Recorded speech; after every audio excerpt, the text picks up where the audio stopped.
Experience the journey of being a football manager. Build your club from the ground up. Sign the biggest stars. Develop your tactics. And lead your team to victory in the Champions League final. Halo guys, assalamualaikum, selamat datang di NN Top 11 Channel. Di kesempatan kali ini, saya akan membahas strategi dasar di dalam Top 11. Tapi sebelum lanjut, jika berkenan saya mohon dukungannya dengan cara klik tombol like, subscribe, dan tekan juga tombol loncengnya agar teman-teman selalu tahu update terbaru dari NN Top 11 Channel. Oke guys, seringkali kita kesulitan meracik sebuah taktik yang pas dalam setiap pertandingan. Pertanyaannya adalah, bagaimana caranya agar kita bisa meramu sebuah taktik yang bisa memberikan hasil positif di dalam setiap pertandingan? Apakah kita harus berganti-ganti formasi di setiap pertandingan? Video ini dibuat agar kita bisa lebih mengenal bagaimana cara menganalisa sebuah taktik dan strategi. Ini semua berdasarkan pengamatan, pengalaman, dan pembelajaran dari semua teman-teman di sini yang merupakan tempat saya berbagi dan belajar. Namun harap diingat, ini hanya sebuah teori belaka dan sepak bola adalah sebuah permainan yang sangat sulit diramalkan. Harap dicatat juga, saya bukanlah pro player karena saya juga banyak belajar dari semua teman-teman yang menonton video ini dan memberikan kritik serta masukan untuk saya, dan tujuan video ini dibuat agar saya bisa sedikit membantu teman-teman yang masih kebingungan meracik sebuah strategi untuk tim kesayangannya. Jadi mohon bantuan masukan dan ide-ide dari semua teman-teman agar video ini menjadi lebih lengkap, akurat, dan tepat. Pada ulasan kali ini, kita abaikan kualitas pemain. Asumsi kita adalah kualitas pemain sama. Dasar-dasar perancangan formasi. Penempatan pemain pada sebuah formasi harus sesuai dengan kebutuhan. Setiap manajer memiliki selera masing-masing dalam meramu formasi. Namun, formasi yang dirancang harus sesuai dengan keseimbangan formasi. Di dalam dunia Top 11, formasi seimbang apabila kita memiliki minimal 3 back, 3 pemain tengah, 1 penyerang, dan masing-masing 1 pemain di sisi sayap. Yang dimaksud back adalah posisi DL, DR, dan DC. Yang dimaksud pemain tengah adalah DMC, MC, dan AMC. Yang dimaksud penyerang adalah ST, AML, AMR, dan AMC. Dan jika seorang striker memiliki posisi AMC atau sebaliknya, pemain itu bisa kita tempatkan menjadi SS atau second striker. Tempatnya yaitu di posisi tengah antara ST dan AMC. Dan posisi itu mungkin bisa bagus jika kita menempatkan pemain dengan playstylist false 9. Dan yang dimaksud pemain sisi sayap adalah DL dan DR. Bisa juga berperan sebagai DML atau DMR. Dan yang lain ML, MR, AML, dan AMR.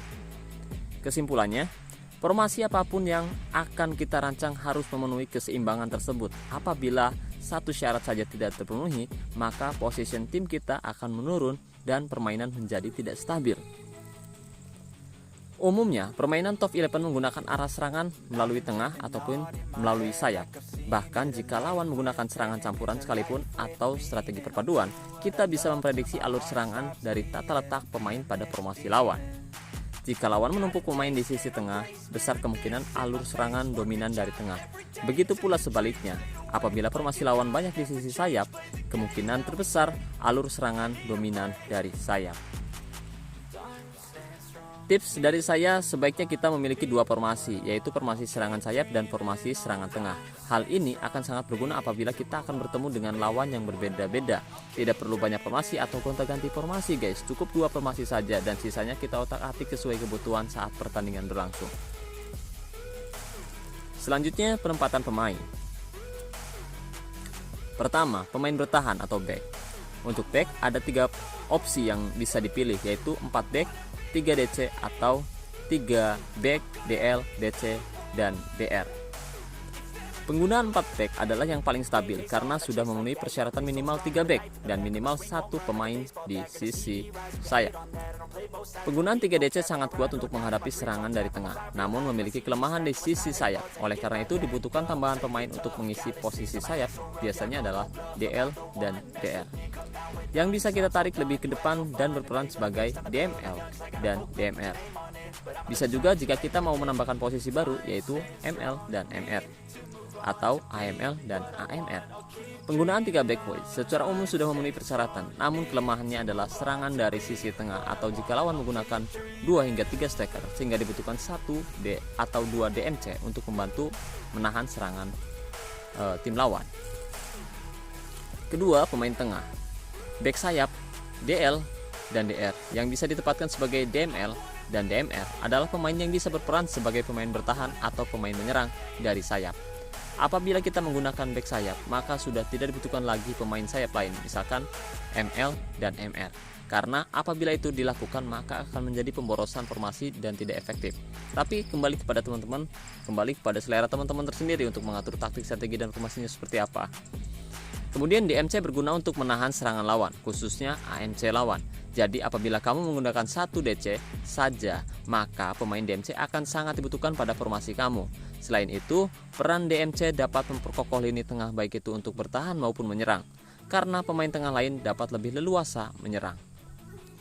MC, ML, dan MR berguna sebagai penyeimbang formasi. Usahakan minimal ada satu MC pada formasi kamu.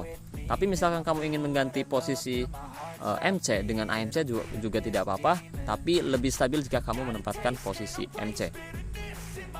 AMC, AMR, dan AML adalah gelandang serang yang bertugas menyerang. Apabila kamu menggunakan pemain ini, usahakan ada pemain lain di belakangnya, karena mereka tidak bagus apabila menghadapi serangan balik, guys.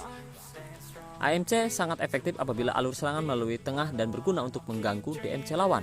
AMC akan sangat berperan penting apabila lawan tidak menggunakan DMC. Sedangkan AMR dan AML sangat efektif apabila digunakan untuk menyerang melalui sayap, dan akan sangat berperan apabila lawan hanya menggunakan 3 DC. Kelemahannya, AML dan AMR adalah apabila lawan menggunakan DL dan DR atau 4 back dengan mentalitas bertahan. Selanjutnya, pemain depan. Ada 3 pilihan dalam membuat komposisi penyerang. Kita bisa menggunakan 1 striker, 2 striker, atau bahkan 3 striker. Jika kita menggunakan 1 striker, maka kamu harus memaksimalkan serangan dari sayap atau tengah. ST akan menjadi target man. Dan penggunaan 2 ST adalah yang paling stabil karena daya dobrak sudah cukup baik dan kita bisa membagi pemain tengah sebagian untuk menyerang dan sebagian untuk bertahan. Jika kita menggunakan 3 ST atau 3 striker, maka kita bisa lebih fleksibel dalam menyerang. Kamu bisa menyerang melalui tengah atau melalui sayap meskipun kamu tidak memiliki pemain sayap, karena 2 striker di sisi luar juga bisa berperan sebagai pemain sayap. Kekurangannya adalah stok pemain tengah akan berkurang sehingga lini tengah akan lebih lemah dan umpan silang tidak cukup efektif karena atribut umpan silang pada seorang striker gelap.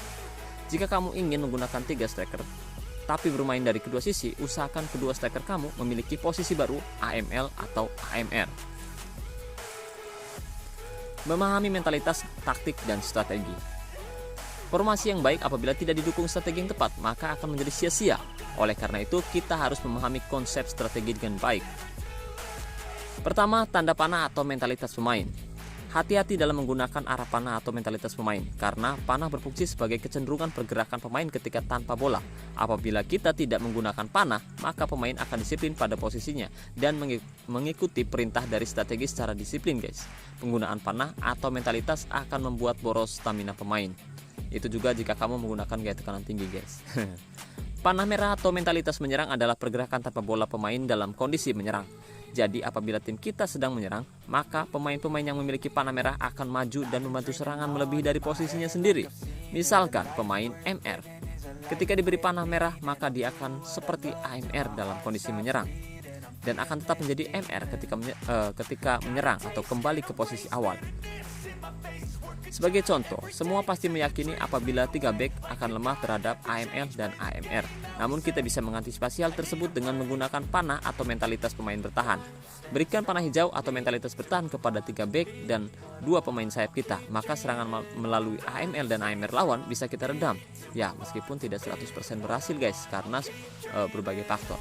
Tapi setidaknya mentalitas pemain bertahan bisa sedikit menghambat pergerakan penyerang sayap lawan, guys. Selanjutnya, mental tim. Banyak yang mengira kalau mental tim bertahan atau sangat bertahan, maka tidak akan bisa mencetak gol. Hal ini keliru karena mental tim adalah kecenderungan karakter bermain tim, sedangkan pergerakan pemain itu berdasarkan posisi masing-masing dan arahan atau strategi dan mentalitas pemain lainnya. Seperti saya yang selalu menggunakan strategi bertahan tapi mencetak puluhan gol setiap musimnya, guys. Dan alhamdulillah beberapa musim terakhir tim saya berhasil meraih beberapa trofi, mulai Liga Cup, Liga Champion ataupun Liga. Mental tim bertahan akan efektif apabila kita menggunakan tipe formasi yang menyerang, sedangkan mental menyerang akan efektif apabila kita menggunakan tipe formasi bertahan atau seimbang. Sebagai contoh, formasi 3DC dan menggunakan ML, MR atau bahkan AMR atau AML. Ketika diserang oleh lawan melalui sayap akan tetap sulit ditembus apabila mental yang dipasang adalah bertahan. Karena pemain sayap ML dan MR atau AML dan AMR akan berubah menjadi pemain bertahan apabila mendapatkan serangan. Begitu pula apabila pemain bertahan akan menjadi sangat menyerang apabila mental timnya adalah menyerang.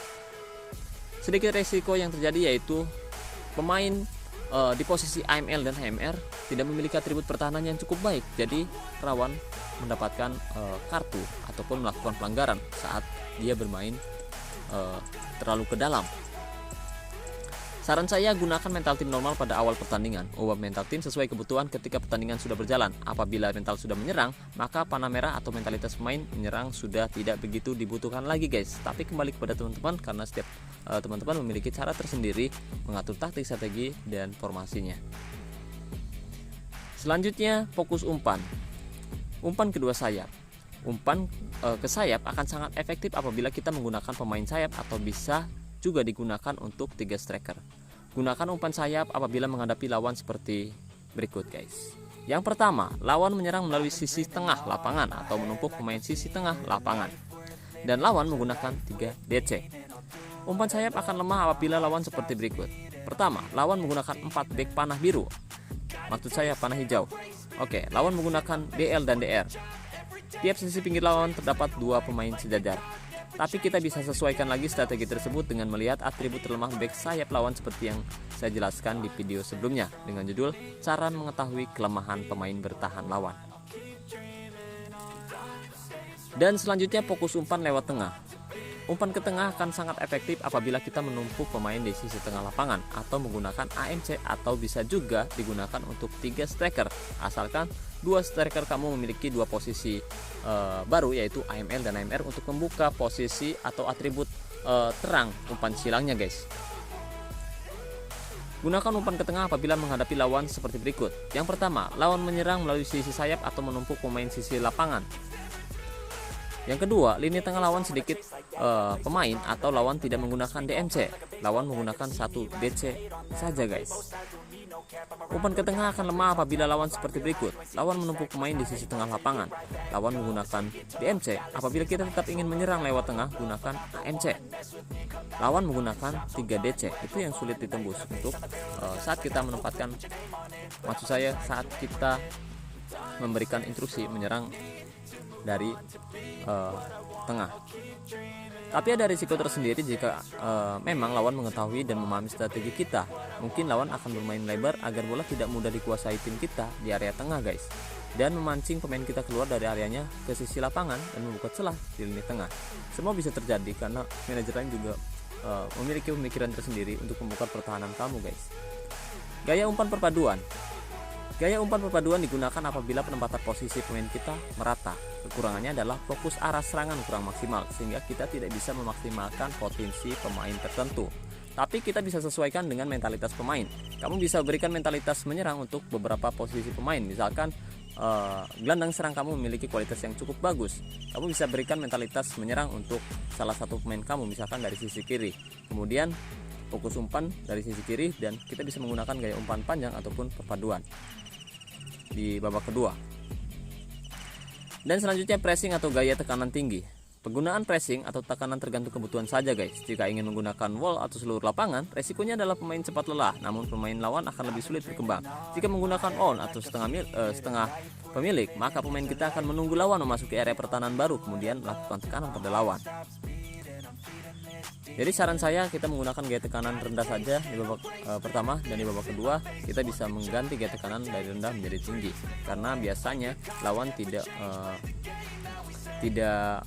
menempatkan strategi tersebut, dan kita bisa menggunakan strategi tersebut untuk menekan mereka lebih dalam, dan saat mereka kelelahan mereka tidak akan cukup bagus dan kehilangan konsentrasi, dan itu bisa kita manfaatkan untuk merebut bola secepat mungkin di area pertahanan tim lawan. Tackle. Sama seperti pressing, penggunaan tackle digunakan sesuai kebutuhan saja guys. Ingat, semakin keras tackle, kemungkinan membuat pelanggaran dan mendapat kartu kuning dan kartu merah semakin membesar. Strategi seperti ini biasanya dilakukan ketika kita mendapatkan lawan sulit. Memang sangat beresiko, tapi ketika pemain bintang tim lawan ada yang cedera, kesempatan menang menjadi terbuka. Ya, itu adalah sebuah strategi yang bisa kita lakukan. Gaya umpan. Umpan panjang. Umpan panjang digunakan apabila kita langsung menyerang dengan cepat. Umpan panjang efektif digunakan apabila jarak antar pemain kita berjauhan, guys. Kita ingin melakukan serangan balik secara cepat, lawan menumpuk pemain di tengah sehingga sulit ditembus, akan lebih efektif apabila kita ingin menyerang melalui sayap. Dan pemain yang bisa kita andalkan untuk gaya umpan panjang yaitu DL, DR, ML, MR, AML, dan AMR. Umpan pendek. Umpan pendek digunakan apabila kita ingin bermain lebih taktis dan menghemat stamina. Umpan pendek efektif digunakan apabila menyerang melalui tengah dan jarak antar pemain kita berdekatan. Lini tengah lawan lemah atau minim pemain. Namun, umpan pendek kurang bagus dalam melakukan serangan balik. Jadi usahakan menonaktifkan serangan balik cepat agar strategi tiki-taka tim kamu lebih efektif. Gaya umpan perpaduan. Umpan perpaduan digunakan apabila kita ingin menggunakan umpan panjang dan pendek secara bersamaan di dalam taktik kita, guys. Umpan campuran atau umpan perpaduan cukup stabil dan bisa digunakan pada semua formasi. Marking atau gaya penjagaan. Nah, zonal marking atau jaga daerah tertentu. Zonal marking adalah penjagaan wilayah, keuntungan adalah hematnya stamina. Tapi tergantung gaya tekanan juga yang membuat boros stamina. Sebenarnya tekanan gaya tekanan yang kita terapkan di pertandingan tersebut, guys. Dan penjagaan ini adalah yang paling ideal dalam semua bentuk formasi. Pemain kita hanya akan memberi tekanan ketika lawan sudah memasuki seperempat lapangan. Dan yang membuat pemain kelelahan yaitu saat kita menerapkan gaya tekanan atau maksud saya zonal man to man atau jaga satu-satu. Menurut berbagai sumber yang pernah saya dapat, penjagaan ini cocok apabila digunakan kepada lawan yang memiliki kualitas lebih tinggi. Lawan memasang pemain second line seperti AML, AMC, dan AMR. Tekanan dilakukan ketika lawan memegang bola sehingga pemain kita akan agresif untuk berusaha merebut bola dari lawan. Tapi sangat beresiko pemain kamu akan mudah lelah, guys. Untuk sementara itu dulu ulasan awal mengenai cara-cara menganalisa taktik dan strategi dalam permainan TOF 11. Saya rasa video ini masih banyak kekurangan dan mungkin mendatangkan perdebatan. Nanti insya Allah akan saya update setiap masukan dan trik dari teman-teman semuanya. Jadi ya mohon maaf jika ada salah kata dari saya, karena pembaruan TOF 11 semakin maju meskipun strateginya itu saja, tapi ada tambahan cuaca yang membuat kita berpikir lagi mengenai taktik dan strategi apa yang cocok dengan kondisi cuaca tertentu. Kemudian yang terbaru yaitu playstyles. Di sini kita berpikir lagi mengenai atribut terpenting untuk playstyles tertentu agar sesuai dan efektif. Berikut dengan kombinasi yang cocok antar playstyles agar taktik dan strategi yang kita terapkan semakin efektif lagi di setiap pertandingannya, guys.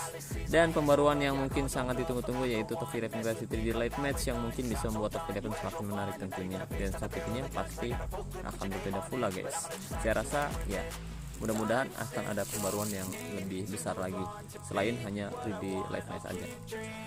Pembahasan kali ini saya ambil dari rekan senior saya Bang Muhammad Bom yang dibuat pada tanggal 15 Maret 2013 di dalam forum TOF 11, dan ada sedikit kata serta teman opini atau pendapat dari saya sendiri yang mungkin bisa bermanfaat buat teman-teman semuanya yang mungkin belum memahami strategi dasar di dalam game TOF 11. Oke, mungkin itu saja yang bisa saya bahas kali ini. Jika ada salah kata dan ucapan serta perbedaan pendapat dengan teman-teman, saya minta maaf sebesar-besarnya, karena setiap manajer pasti memiliki cara dan pendapat tersendiri bagaimana mengelola timnya. Mudah-mudahan pembahasan kali ini bermanfaat, dan terima kasih banyak buat teman-teman yang sudah menonton video ini sampai selesai. Saya ucapkan wassalamualaikum warahmatullahi wabarakatuh. Salam olahraga, salam TOF 11 Indonesia.